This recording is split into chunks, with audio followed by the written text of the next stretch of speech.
remedies na available. Pwede po natin i-pursue yan. Unlike po sa Supreme Court, kahit ano pong gawin nila, we cannot bring them to the Ombudsman except only via the impeachment. An impeachment has only taken place in the entire history of our country. It has effectively only happened twice. So, ganun ka bigat ang impeachment kung gaano ka hindi ito pangkaraniwan at ito lamang ang pamamaraan. At panghuli siguro nagkakaroon din po kami ng degrees of concern, but we are all public officials. It is part and parcel of our duty. Maging bahagi na po na aming buhay na busisiin po ang ating buhay. Bukas na bukas po tayo dyan. Ang atin lang po sana is that we hope that this is not an ongoing pattern. Kasi nasabihan na po kami 2 weeks ago that they will already start a smear campaign against the prosecutors, against the spokespersons, and against the leadership of the House in their attempt to divert the issue. At nababalitaan po namin na talagang mabigat po yung puwersa na nasa likod dito sa gawain po itong pagdudungis.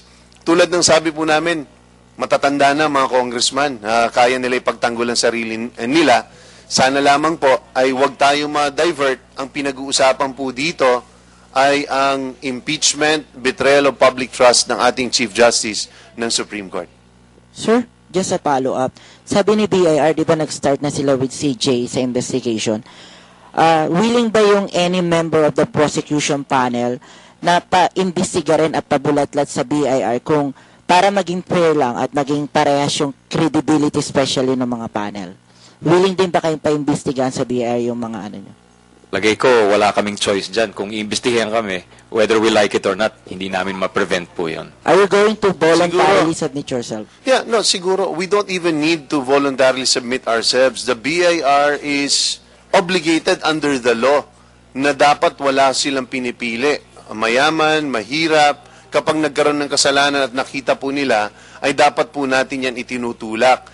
Hindi ko na ho kailangan pong sabihin, pero even members of the Liberal Party have also been the subject of investigation which are already ongoing sa nakaraang 2 years. Wag na po natin ngalanan, ano? Pero alam na naman po natin yan is that as far as Kim Henares is concerned, hindi siya namimili dyan. So, bukas ho tayo dyan.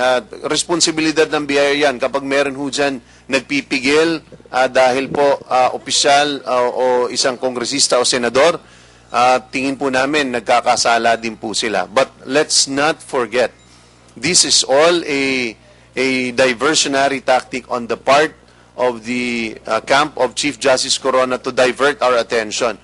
Whoever else is guilty, kung merong kasalanan, may venue dyan. Kahit bukas sa bukas, kahit sinong mayor, sinong membro ng Kongreso, kahit sinong senador, pwedeng dalhin sa ombudsman para imbestigahan.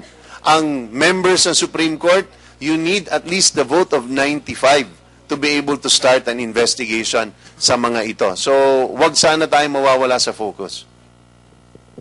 Sir, reaction lang yun daw naka-attach na bank documents doon sa request for subpoena, especially sa PS Bank, ay violation ng bank secrecy. Ayon po sa defense. Reaction lang po.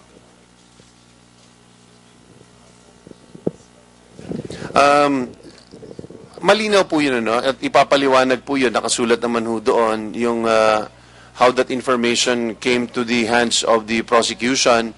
That's a matter na pag-uusapan siguro that we anticipate today. But clearly, ang impeachment is an exception to the bank secrecy law. At kung meron mga specific violations dyan, kung meron man, tingin natin dapat parusahan kung may nagkakasala. Pero it is clear that the impeachment is only one of 3 exceptions under the law. Yan po ay kung may court order patungkol sa bribery, patungkol sa dereliction of duty ng isang public officer, or kung ang subject matter yung nakadeposito ang pinag-uusapan o pinag-aawayan, exempted yan. Pero bago pinag-uusapan yan, the very first exception is impeachment. Bakit? Dahil kinikilala ng ating batas na bagamat importante yung kung gaano kasagrado ang secrecy ng bank deposits, mas higit na importante ang accountability at transparency ng ating impeachable public officers pagdating po dito. Siguro parang nakasulat din doon. Actually, the very first exception is pwedeng buksan with the consent of the owner of the fund. Kung wala pong tinatago si Chief Justice Corona, sinabi ho niya, sasagutin po natin punto per punto, lahat po ng aligasyon. Bukas po natin haharapin lahat yan.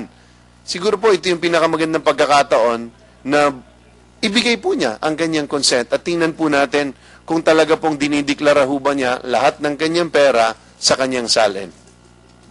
At di ba sinabi niya na kung meron tayong mahanap na wala dun sa salin niya, papamigay niya. Sana patutuhanin na niya ngayon yon. Tapos, yung sa bank secrecy, parang wiretapping po yan kung naalala po natin. Kung i-claim po natin yung bank secrecy, yung benefits of the bank secrecy law, parang inaamin mo muna na may bank account ka sa bankong iyon. That you must claim that you have a bank account before you can say that there is a violation of bank secrecy. Parang wiretapping po yun. Kung sinasabi mo na na-violate yung karapatan mo na hindi ma-wiretap, parang nung Hello Garci, kailangan aminin mo muna na ikaw yung na-wiretap.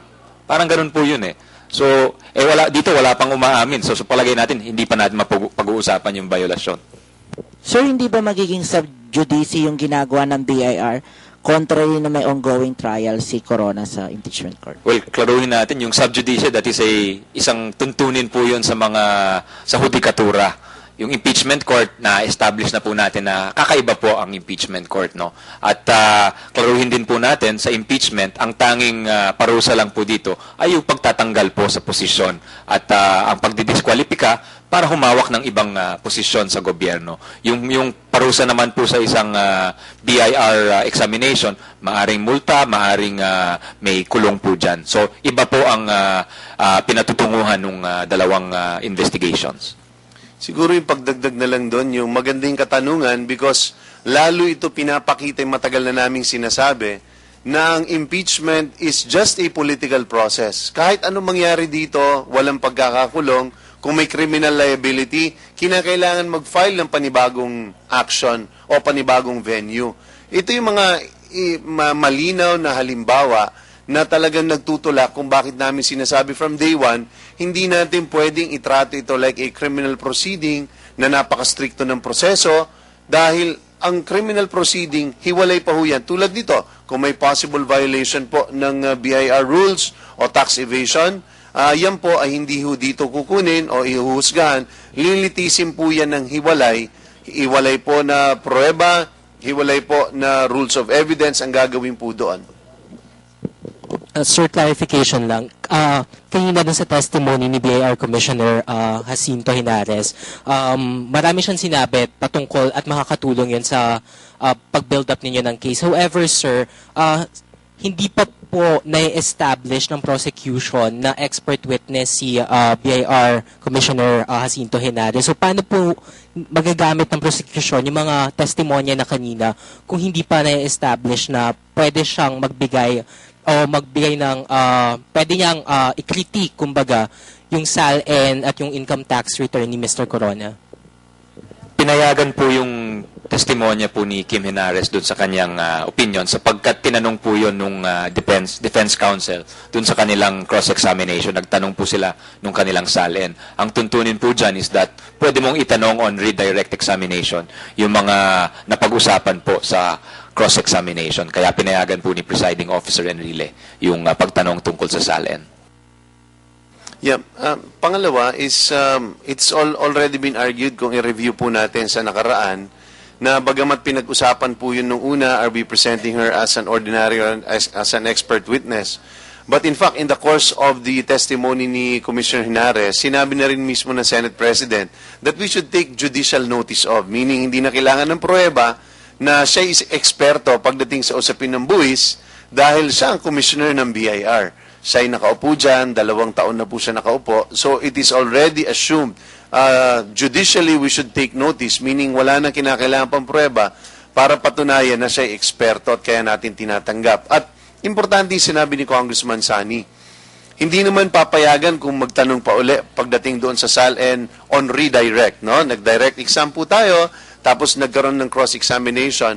Ang redirect po ay hindi ho pwedeng magtanong ng panibago. But because during the cross-examination, paulit-ulit pong pinag-usapan yung SALN, kaya pinapayagan at pinahintulutan po tayong magtanong patungkol doon.